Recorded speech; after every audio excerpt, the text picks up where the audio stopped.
can't sleep and I'm thinking about some stuff and I think I just want to get it off my chest. So maybe I can go back to sleep, and I'm gonna keep the lights down low so that hopefully I can go back to sleep.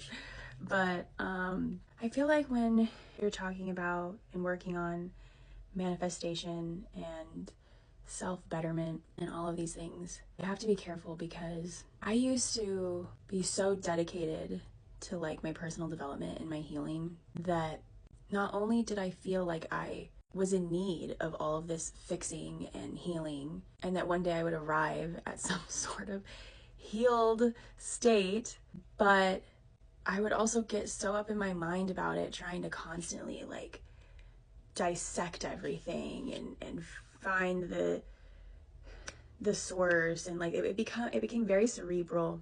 And I think what happens on that journey is when you actually get to a point where you've done a certain amount of work, you start to realize that it all comes back to actually just accepting and loving yourself the way you are. And that is the healing, right? There is not that, like, you're not broken. You don't need all this fixing. And most of the things that need fixing really just need acceptance and love. And that there is no finished arrival point. You are never finished. This is going to be for the rest of your life. And it's something that if you allow it, happens naturally on its own. You will be triggered.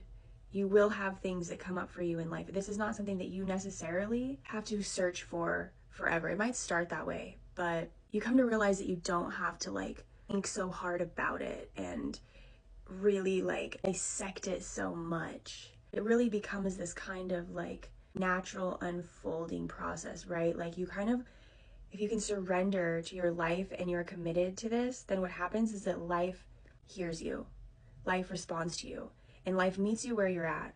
So then what happens is that you can live in this more of a state of flow, where instead of like searching and doing and trying to fix yourself, you just live. And when things arise that are triggering, you face them then. You feel them then. You look at them then. You integrate them then. And I'd say, I don't know, I'd say like 9 times out of 10, it really comes down to either letting go of something that is not you, that is not yours, or accepting, loving, and bringing in something that is you, that you've been rejecting. Or when it comes to dealings with, other people, sometimes it still comes down to like self-love and self-care, right? So it's like, I used to always say that like the solution to 99% of problems is communication and boundaries. And I still stand by that. But those are forms of like knowing yourself and loving yourself and taking care of yourself as well. And so you will find that if you just have the courage to listen to life and face yourself and face what is being brought up in this moment, you get to live in like this very like flowing, aligned space. And you don't have to spiral out and work so hard and obsess over and feel like you need all this fixing. A lot of this stuff comes from shame. Like, yes, there are behaviors and things that people need to fix, but what I'm starting to realize is that those a lot of times stem from shame.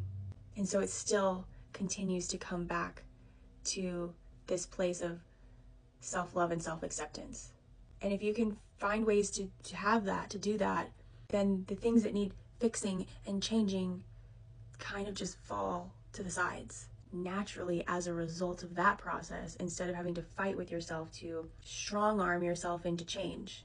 You really don't have to work that hard. When you're in alignment, it can get sticky and uncomfortable, but it starts to feel natural and right, and you can trust the process more. But you create this like living, breathing, tangible daily relationship with the force that is life, that is God, the Great Spirit, like whatever your name for it is. Begin to have a relationship with it every day, every breath you take, and you can talk to it and it can talk to you. And through that relationship, you really start to see life differently. You start to see challenges and things that are hard, that are coming up, and triggers as opportunities to know yourself more deeply, to love yourself more deeply, to put down the weight.